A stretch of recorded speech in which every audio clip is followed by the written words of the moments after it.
함께 기도하심으로 10월 10일 매일 주신 기도회를 주님 앞에 고백하겠습니다. 사랑과 은혜가 충만하신 하나님 아버지, 오늘도 주님의 은혜를 찬양하며 이 아침 주님 앞에 먼저 나아오게 하심을 감사드립니다. 이 시간 우리의 마음을 주님께 집중하게 하시고 오직 주님의 말씀과 성령의 인도하심만을 따라 살아가는 믿음을 허락하여 주시옵소서.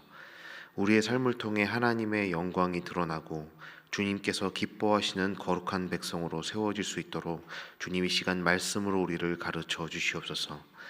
이 시간 우리 연약함과 죄를 주님 앞에 고백합니다. 삶 속에서 하나님의 말씀을 온전히 따르지 못하고 세상의 유혹에 흔들렸던 우리의 믿음 없음을 용서하여 주시옵소서. 주님, 우리의 모든 허물을 예수 그리스도의 보혈로 씻어주시고 다시 주님의 뜻 안에서 거룩하게 살아갈 수 있는 힘을 허락하여 주시옵소서. 특별히 오늘 우리 교회의 자녀들을 위해 기도합니다. 하나님께서 맡기신 이 귀한 자녀들이 하나님의 나라의 식과 법을 따라 살아가게 하시고 세상의 문화와 가치에 휩쓸리지 않으며 오히려 그 세상 속에서 하나님의 나라를 이루며 살아갈 수 있도록 주님 붙들어 주시옵소서. 그들이 어디 있든지 하나님의 뜻을 이루고 하나님의 나라를 확장하며 축복의 통로로 살아갈 수 있게 하여 주시옵소서. 주님께서 그들의 발걸음을 인도하시고 지혜와 능력을 더하여 주셔서 그들이 어디서나 하나님의 자녀로서 믿음과 소망의 빛을 발할 수 있도록 함께하여 주시옵소서. 주님, 또한 수능을 앞두고 있는 수험생과 재수생들을 위해 간절히 기도합니다. 시험이 얼마 남지 않아 많은 부담과 조급함, 불안함이 있을 텐데 하나님께서 그들의 마음을 붙들어 주시고 평안을 허락하여 주시옵소서. 남은 기간 동안 배우고 공부했던 지식들이 잘 정리되게 하시고 건강을 지켜주시며 모든 상황과 환경을 주님의 손으로 붙들어 주셔서 수능 준비에 아무런 차질이 없도록 보호하여 주시옵소서. 그들이 시험을 치르는 동안 하나님의 도우심을 경험하며 모든 것을 주님께 맡기고 의지하는 귀한 과정의 시간 되도록 주님 함께하여 주시옵소서. 이 시간 전해지는 하나님의 말씀을 통해 우리의 심령이 새로워지고 믿음의 결단을 할 수 있도록 성령께서 이곳에 또 예배하는 그 모든 곳에 역사하여 주시옵소서. 말씀을 전하는 이나 또 듣는 자 모두가 하나님의 능력과 지혜를 배우게 하시고 듣는 이들의 마음을 열어주셔서 주님의 음성을 듣고 깨닫는 은혜를 허락하여 주시옵소서. 또 예배 후에도 말씀을 들은 후 살아가는 오늘의 삶 가운데도 주님의 말씀이 우리 안에 살아 역사하는 말씀 되게 하시고 그 말씀을 따라 순종하며 하나님께서 참으로 기뻐하시는 삶을 살아가는 우리 오늘 귀한 하루가 될 수 있도록 주님 함께하여 주시옵소서. 이 모든 말씀 우리를 구원하신 예수 그리스도의 이름으로 기도드립니다. 아멘. 오늘 우리에게 주시는 하나님의 말씀은 열왕기하 21장 1절로 26절까지 말씀입니다. 열왕기하 21장 1절로 26절까지 말씀, 본문이 조금 길지만 저희 여러분 한 절씩 천천히 교독하시고 26절 말씀은 합독하도록 하겠습니다. 하나님의 말씀입니다. 므낫세가 왕이 될 때의 나이가 12세라 예루살렘에서 55년간 다스리니라. 그의 어머니의 이름은 헵시바더라. 므낫세가 여호와 보시기에 악을 행하여 여호와께서 이스라엘 자손 앞에서 쫓아내신 이방 사람의 가증한 일을 따라서 그의 아버지 히스기야가 헐어버린 산당들을 다시 세우며 이스라엘의 왕 아합의 행위를 따라 바알을 위하여 제단을 쌓으며 아세라 목상을 만들며 하늘의 일월 성신을 경배하여 섬기며 여호와께서 전에 이르시기를 내가 내 이름을 예루살렘에 두리라 하신 여호와의 성전에 제단들을 쌓고 또 여호와의 성전 두 마당에 하늘의 일월 성신을 위하여 제단들을 쌓고 또 자기의 아들을 불 가운데로 지나게 하며 점치며 사수를 행하며 신접한 자와 박수를 신임하여 여호와께서 보시기에 악을 많이 행하여 그 진노를 일으켰으며 또 자기가 만든 아로 새긴 아세라 목상을 성전에 세웠더라. 옛적에 여호와께서 이 성전에 대하여 다윗과 그의 아들 솔로몬에게 이르시기를 내가 이스라엘의 모든 지파 중에서 택한 이 성전과 예루살렘에 내 이름을 영원히 둘지라.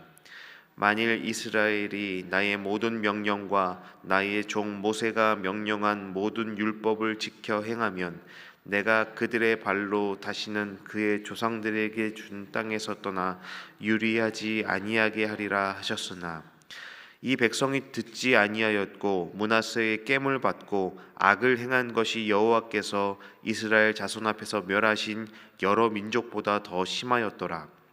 여호와께서 그의 종 모든 선지자들을 통하여 말씀하여 이르시되 유다 왕 므낫세가 이 가증한 일과 악을 행함이 그 전에 있던 아모리 사람들의 행위보다 더욱 심하였고 또 그들의 우상으로 유다를 범죄하게 하였도다. 그러므로 이스라엘의 하나님 여호와가 말하노니 내가 이제 예루살렘과 유다의 재앙을 내리리니 듣는 자마다 두 귀가 울리리라. 내가 사마리아를 잰 줄과 아합의 집을 다림 보던 추를 예루살렘에 베풀고 또 사람이 그릇을 씻어 엎음같이 예루살렘을 씻어 버릴지라. 내가 나의 기업에서 남은 자들을 버려 그들의 원수의 손에 넘긴즉 그들이 모든 원수에게 노략거리와 겁탈거리가 되리니 이는 애굽에서 나온 그의 조상 때부터 오늘까지 내가 보기에 악을 행하여 나의 진노를 일으켰음이니라 하셨더라. 므낫세가 유다에게 범죄하게 하여 여호와께서 보시기에 악을 행한 것 외에도 또 무죄한 자의 피를 심히 많이 흘려 예루살렘 이 끝에서 저 끝까지 가득하게 하였더라. 므낫세의 남은 사적과 그가 행한 모든 일과 범한 죄는 유다 왕 역대지략에 기록되지 아니하였느냐. 므낫세가 함께 잠에 그의 궁궐 동산 곧 우사의 동산에 장사되고 그의 아들 아몬이 대신하여 왕이 되니라. 아몬이 왕이 될 때 나이가 22세라 예루살렘에서 2년간 다스리니라. 그의 어머니의 이름은 무술레벳이요 옅바 하루스의 딸이더라. 아몬이 그의 아버지 므낫세의 행함같이 여호와 보시기에 악을 행하되 그의 아버지가 행한 모든 길로 행하여 그의 아버지가 섬기던 우상을 섬겨 그것들에게 경배하고 그의 조상들의 하나님 여호와를 버리고 그 길로 행하지 아니하더니 그의 신복들이 그에게 반역하여 왕을 궁중에서 죽이매 그 국민이 아몬 왕을 반역한 사람들을 다 죽이고 그의 아들 요시야를 대신하게 하여 왕을 삼았더라. 아몬이 행한 바 남은 사적은 유다 왕 역대지략에 기록되지 아니하였느냐. 아몬이 우사의 동산 자기 묘실에 장사되고 그의 아들 요시야가 대신하여 왕이 되니라. 아멘. 네, 긴 말씀 읽으시느라 많이 수고하셨습니다. 이제 날씨가 많이 선선해져서 잘만해지니까 이제 또 극성인 게 모기가 그렇게 극성이더라고요. 어제 말씀을 준비하고 일찍 자야 해서 누웠는데 모기 3마리와 함께 전쟁을 벌이다가 늦게 자는 바람에 이게 제정신이 아닌 상태입니다. 또 여러분들께서도 또 이렇게 선선해졌지만 또 한절기에 건강 유의하시고 또 날마다 하나님과 동행하시면서 하나님께서 허락하시는 기쁨의 삶을 매일마다 경험할 수 있기를 바랍니다. 우리들은 또 부모된 입장에서 우리 자녀들을 위해서는 최선을 다해 투자하고 또 많은 것들을 주고 싶어 하지요. 요즘에는 특히 자녀들의 조기 교육을 중요하게 생각하기도 하고 또 다양한 교육 프로그램에 시간을 할애하고 재정을 투자하는 부모님들이 참 많이 있습니다. 저희 친척 중에서도 아이들의 그 교육을 위해서 시골 유학을 간 우리 제 친척이 있습니다.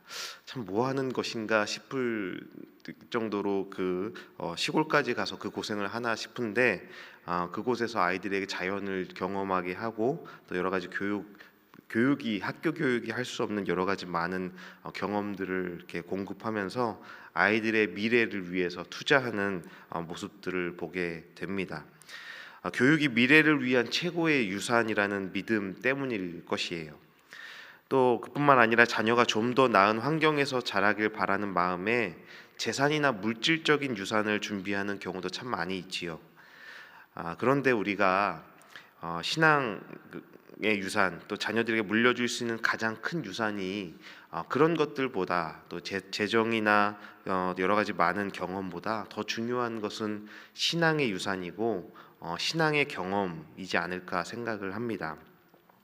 저는 오늘 본문 말씀을 묵상하면서 참 많은 여러 가지 적용 포인트가 있었지만, 신앙의 유산, 신앙의 교육이 얼마나 중요한지를 또 묵상하게 되었고, 오늘 그 모습으로, 그 방향성으로 이 말씀을 나누어 보려고 합니다. 오늘 본문에 등장하는 이 므낫세의 이야기는 그것이 얼마나 중요한지를 저에게 깨닫게 해주었고, 또 우리에게 그런 메시지를 주고 있다 생각합니다. 히스기야 왕이 죽게 되었고 아들 므낫세가 왕이 되었다라고 하는데, 므낫세는 12살에 왕위에 올랐습니다. 그리고 그의 통치는 유다 역사상 가장 긴 55년의 통치였습니다. 그런데 오늘 본문은 말하기를 그 시기가, 그 가장 길고 길었던 그의 통치의 시기가 유다의 역사상 가장 어두운 시기였다라고 말합니다. 너무 어릴 때 왕이 돼서 그런가 싶을 정도로 오랜 기간 통치한 왕이었지만 그에 대한 평가는 아주 부정적이지요. 2절에 그는 여호와 보시기에 악을 행하였다라는 것을 통해서 그가 분명히 악한 길로 갔다라는 분명한 그의 노선이 제시되고 있습니다. 히스기야 왕의 아들 므낫세가 하나님께서 보시기에 행한 악은 한마디로 우상 숭배의 결정체라고 말할 수 있습니다. 하나님이 아닌 온갖 우상 잡신들, 그 당시에 알려져 있던 대부분의 우상을 가져다가 유다를 우상 숭배의 중심지로 만들어 버렸습니다. 심지어 예루살렘 성전에서도 우상을 모시는 장소로 성전을 이용하기까지 했습니다.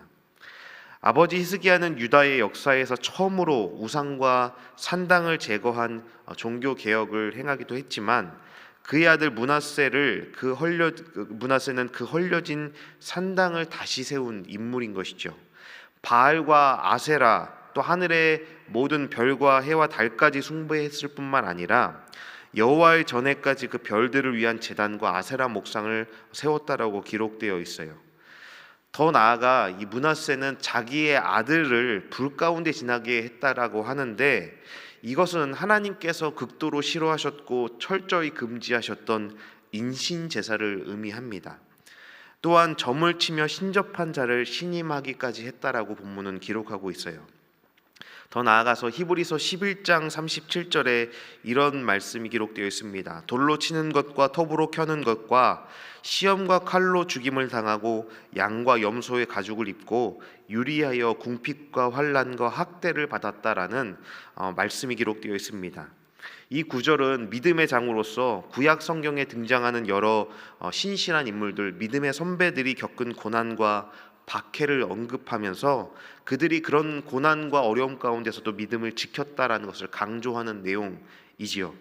그런데 유대 전승에서 이 히브리서의 말씀에 톱으로 켜는 것이라는 이 표현, 이것은 선지자 이사야가 므낫세 왕에 의해 톱으로 켜서 죽임을 당했다는 이야기를 암시하는 것으로 받아들여집니다. 비록 성경에 이사야가 어떻게 순교했는지 직접적인 기록과 언급은 없지만, 유대 전통과 랍비 문헌에서는 므낫세 왕이 이 선지자 이사야를 박해하여서 톱으로 켜 죽였다는 전승이 전해지고 있을 정도라는 거죠. 너무 심하다 싶습니다. 그래서 본문은 일찍이 이미 쫓아냈었던 아모리 사람들의 행위, 그 이방인들의 행위보다 더욱 악한 행위를 그가 행하였다라고 평가하며, 므낫세 한 사람으로 인해서 유다 민족 전체가 우상 숭배로 빠져들게 됐고, 그가 민족을 우상 숭배로 인도한 인도자였다라고 말하고 있는 것이죠. 므낫세는 백성들의 마음을 하나님으로부터 빼앗아 이방 신들에게로 돌리려는 정책을 펼쳤습니다. 백성에게 신앙의 모범과 하나님을 섬기는 삶을 보여주어야 할 왕이, 그 지도자가 백성들을 우상 숭배로 인도하며 거룩한 하나님의 도성 예루살렘에서 무고한 자들의 자들의 피를 흘리고 죽이기까지 했다라는 거예요. 아마도 그 믿음으로 살려고 노력했던 자들을 핍박하며 순교하게 하는, 그들을 죽이는 일들을 일삼지 않았을까 생각하게 됩니다. 그야말로 멸망한 이스라엘의 아합이 행한 악과 유다의 악한 왕들이 지금까지 행한 모든 악을 므낫세가 철저히 총체적으로 행한 그야말로 악한 왕의 끝판왕이라고 해도 과언이 아닐 것입니다. 이처럼 므낫세의 우상 숭배와 영적 타락은 단순한 정치적 행위 정도가 아니라 하나님의 말씀을 저버리고 하나님의 사람들을 박해하는 죄악으로까지 나타났습니다. 이러한 므낫세의 악한 죄들로 인하여 하나님께서는 예루살렘과 유다의 멸망을, 심판을 선언하십니다. 임계점을 한참 넘고도 넘어 하나님께서는 이전에 다윗과 솔로몬에게 성전과 예루살렘을 택하셨고 거기에 그 이름을 영원히 두시겠다고 말씀하신 그 약속, 8절의 말씀, 그 약속까지도 깨시면서 내가 이제는 유다와 예루살렘을 너희를 심판할 것이다라는 말씀을 하시는 것이죠. 하나님께서는 이 8절의 말씀, 이 약속의 말씀 때문에 선대의 왕들의 악행과 이스라엘의 타락에도 참고 또 참아 오셨습니다. 내가 그 언약을 지킬 것이다라는 그 약속을 지켜 오시기 위해서 계속해서 참아 오셨습니다. 그러나 이제 하나님께서는 예루살렘과 성전에 관련하여 하셨던 그 말씀을 뒤로하고 예루살렘과 유다를 심판하고 재앙을 내리겠다, 너희를 완전히 심판하겠다라고 말씀하고 있다라는 것이죠. 오늘 본문의 병행 본문인 역대하 33장을 보면 그래서 결국 이 므낫세는 죄로 인해 아수르에 붙잡혀 포로로 끌려가게 됩니다. 그곳에서 쇠사슬에 묶인 채 고통을 겪으며 왕으로서는 경험해 보지 못했던 큰 수치의 시간을 보내게 됩니다. 그런데 그 고난이 그에게 유익이 되어서 아주 다행스럽게도 그곳에서 하나님을 기억하게 되었고 하나님께 회개하게 됩니다.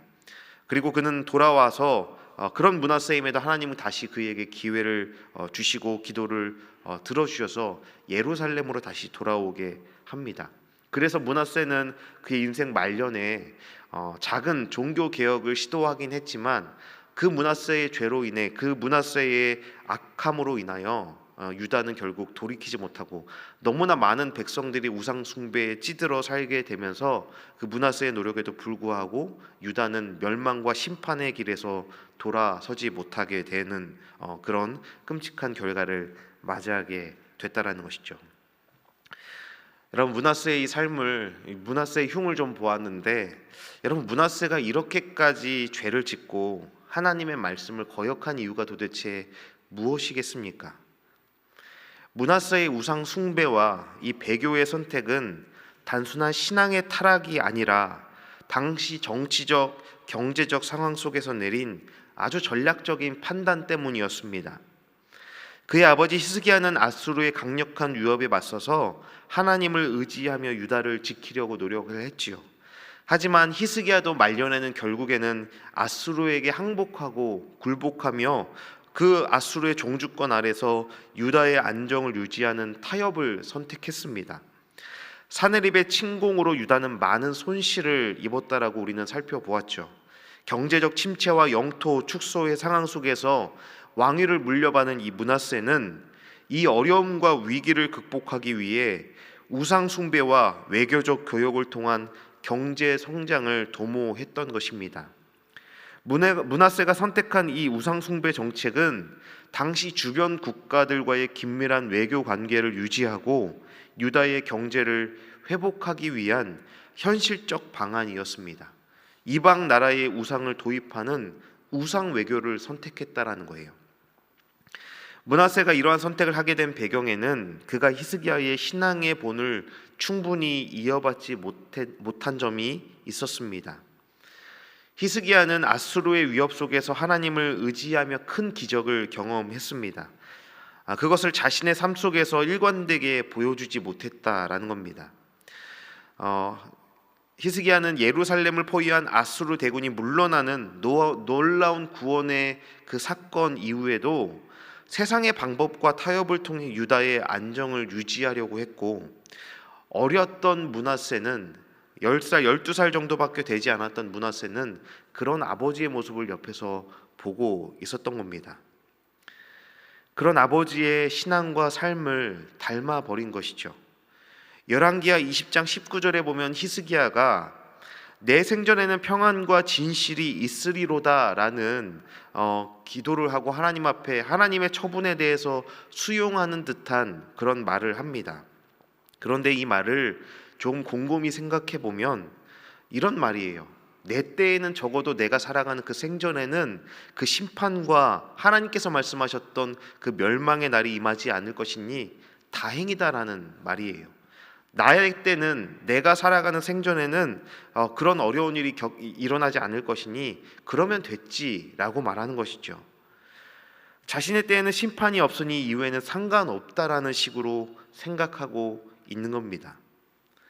므낫세는 훗날 회개하고 하나님께로 돌아왔지만 그가 이미 유다 백성에게 끼친 영향은 되돌릴 수 없을 만큼, 자정 능력을 완전히 상실해 버릴 만큼 깊은 죄악이었습니다. 그가 세운 우상 숭배 정책과 그로 인해 퍼져나간 악행은 유다 전역을 오염시켰고 하나님의 백성으로서의 정체성을 완전히 상실하게 만들어 버린 것이죠. 그리고 므낫세의 아들 아몬도, 히스기야의 손자 아몬도 그와 똑같이 행동하였고, 아몬은 결국 2년 만에 신하들에게 죽임을 당하는 비극이 일어나게 되는 것이죠.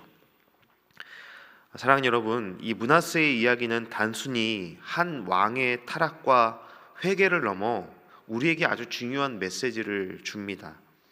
그가 우상 숭배와 배교의 길을 선택한 것은 정치적 경제적 어려움을 극복하려는 아주 현실적인 판단이었을지 모르지만 그 선택은 결국 유다를 멸망의 길로 이끌었습니다. 우리 신앙적 선택은 우리 개인에게만 영향을 미치는 것이 아니라 우리 자녀와 후손과 신앙의 후배들에게 다음 세대의 신앙까지도 좌우할 수 있다라는 거예요. 특히 부모의 신앙적 본과 가정에서의 신앙 교육은 교회 학교나 사역자들이 할 수 있는 것보다 훨씬 더 중요한 역할을 해야 합니다. 부모가 삶을 통해 신앙의 본을 보이고 삶 속에서, 일상 속에서 하나님을 신뢰하는 모습을 보여주지 않으면 자녀들은 결코 부모의 신앙을 따라 살아갈 수 없는 거예요.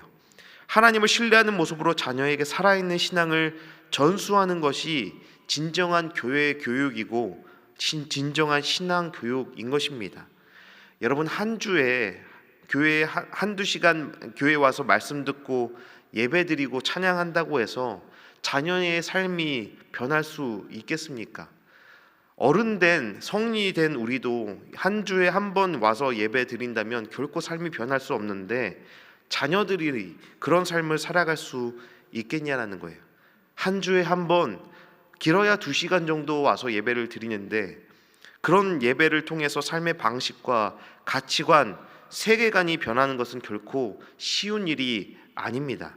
삶에서 신앙의 선배인 부모가 삶의 교보제가 되어 말씀대로 살아가는 신앙인의 모습을 보여줄 때 자녀들은 자연스럽게 그 신앙을 배우게 되고 자연스럽게 부모의 발자취를 따라 걷게 되는 것입니다. 믿음의 본을 보이는 삶이 중요한 이유는 고난과 어려움 속에서 자녀가 무엇을 보고 배우냐에 따라 그들의 신앙, 그들의 세계관이 형성되기 때문인 것이에요. 저는 어렸을 때 어머니께서 매일마다 교회에 와서 기도하셨습니다. 두 분께서, 부모님께서 모두 목회자셨기 때문에 그럴 수도 있지만 어머니는 하루도 빠지지 않고 교회에 와서 기도하셨습니다. 어렸을 때 철없는 시절에 저는 그런 어머니 때문에 많이 힘들었고 그런 게 참 싫었습니다. 어렸을 저녁 때 누나와 단 둘이 있어야 하는 시간이 많이 있었고 기도하는 부모님이 마냥 좋지도 않았습니다. 어렸을 때 우리 집에서 키우던 강아지가 갑자기 발작을 일으키면서 혼자 있었을 때 참 많이 무섭고 힘들었던 날이 있었습니다. 어머니는 교회 가서 기도하고 있었는데, 그래서 제 기억에 어머니한테 전화해도 받지 않으셨고, 그 강아지가 죽을 것 같아서 두려웠을 때 그래서 문자로 어머니께 많은 폭언과 욕을 적어서 보내기도 했었습니다. 그런데 지금 살아가고 있는 제 안에 각인되어 있는 것이 하나 있어요. 내가 기도하는 부모님 때문에 이렇게 살아있구나. 기도하는 그 부모님의 기도의 유산이 있었기 때문에 내가 그나마 이렇게 살아갈 수 있구나라는 확고한 믿음과 감사가 있습니다. 그리고 제가 믿고 있는 것은 적어도 기도하는 부모의 자녀는 하나님께서 책임져 주시고 인도해 주신다라는 확신을 갖고 있습니다. 그것은 제 형편없었던 삶과 또 저의 누나의 삶을 통해서 저는 그것을 분명하게 경험했고, 이것이 나의 노력이나 나의 어떤 탁월함 때문에가 아니라, 그것이 나의 어떠함 때문에가 아니라, 그것이 하나님께서 자연스럽게 그리고 때마다, 중요한 때마다 저의 인생을 트시고 인도하시고 붙들어 오셨다는 것을 부정할 수 없기 때문입니다. 그것이 나의 기도뿐만 아니라 나를 위해서 매일마다 기도해 주셨던 그 부모님의 기도, 그 신앙의 유산이 지금 저를 살아가게 하고 있고, 하나님 앞에서 이렇게 말씀을 전할 수 있는 자리에 서게 했던 것, 저에게 물려준 가장 위대한 유산이었던 것입니다. 여러분, 세상의 고난과 유혹 속에서 하나님을 신뢰하며 말씀과 기도로 살아내려 몸부림치려는 그 신앙의 유산을 여러분들의 자녀들에게, 그리고 우리 신앙의 후배들에게 전수해 주어야 합니다. 세상의 힘과 성공보다 하나님의 말씀과 기도와 그리고 하나님 나라의 소망을 바라보는 삶을 살아갈 때 자녀들은 그 본을 통해 하나님을 더욱 신뢰하고 의지하는 삶을 살아갈 줄을 믿습니다. 믿음의 본을 보여준다는 것은 단지 말로써, 지식으로서만 말씀을 가르치는 것이 아니라 실제로 그 말씀을 따라 살아가는 삶의 방식과 모습을 보여주어야 합니다. 자녀들이 부모의 삶에서 신앙의 일관성과 하나님을 의지하는 모습을 볼 때 그들은 세상의 어려움 속에서, 고난 속에서도 믿음 잃지 않고 하나님께 나아갈 수 있는 힘과 위로를 얻게 될 것입니다. 이것이 바로 우리가 우리의 자녀들에게, 신앙의 후배들에게 물려주어야 할 위대한 유산인 것입니다. 오늘날 우리 가정에서, 나의 삶에서 이러한 신앙의 본이 세워지고 있는지 이 말씀 앞에 우리는 우리의 삶을 정직히 돌아보아야 합니다. 자녀에게 세상적인 가치나 성공을 가르치기보다 하나님을 사랑하고 섬기는 것이 더 중요하다라는 것을, 그렇게 살아도 하나님께서 그렇게 살면 인도해 주시고 살 수 있도록 붙드실 것이다라는 삶을 우리의 삶으로 가르쳐 주어야 합니다. 믿음의 본을 보이는 삶이 우리의 자녀들과 후손들에게 이어질 수 있도록, 그리고 우리의 신앙의 다음 세대에 온전히 계승될 수 있도록 하나님을 전적으로 의지하며 걸어갈 수 있는 저와 여러분이 되기를 간절히 소망합니다. 여러분의 삶을 통해서 지금 이 시대를 살아가고 있는 신앙의 선배들의 삶을 통해서 우리 신앙의 후배들이, 우리의 자녀들이 하나님을 의지하고 신뢰하며 따라가는 그 귀한 하늘의 복을 누릴 수 있기를 주님의 이름으로 축원합니다. 함께 기도하시겠습니다. 하나님 아버지, 오늘 말씀을 통해 므낫세의 이야기를 되돌아보며 우리의 신앙과 삶을 깊이 성찰하게 해주심을 감사드립니다. 하나님께서 우리에게 맡기신 믿음의 본을 세우는 것이 얼마나 중요한지를 깨닫게 하여 주시고 우리의 신앙이 다음 세대에게 바르게 전수될 수 있도록 인도하여 주시옵소서. 우리의 가정에서 부모의 삶을 통해 자녀들이 하나님을 신뢰하고 의지하는 법을 배울 수 있게 하여 주시고, 세상의 힘과 성공이 아니라 하나님의 말씀과 기도가 우리 삶의 중심이 되게 하여 주시옵소서. 부모된 우리가, 신앙의 선배된 우리가 먼저 하나님을 신뢰하며 고난과 고통과 어려움 속에서도 그분을 의지하는 본을 볼 수 있도록 성령께서 도와주시고 함께하여 주시옵소서. 하나님, 자녀들이 우리의 신앙의 본을 보고 배워 하나님께 더 가까이 나가게 하시고 그들의 삶 속에서도 하나님 나라의 소망이 살아 숨쉬게 하여 주시옵소서. 우리가 세상의 유혹과 시련에 흔들리지 않도록 지켜주시고 언제나 주님 앞에 온전히 설 수 있는 믿음을 허락하여 주시옵소서. 우리의 작은 믿음의 걸음에도 주님께서 역사하셔서 우리의 자녀와 후손들이 하나님을 경외하며 주님의 뜻을 따라가는 복된 세대로 자라가게 하시고 하나님께서 기뻐하시는 삶을 살아가도록 이끌어 주시옵소서. 이 모든 말씀 우리 주 예수 그리스도의 이름으로 기도드립니다. 아멘. 함께 기도하시겠습니다.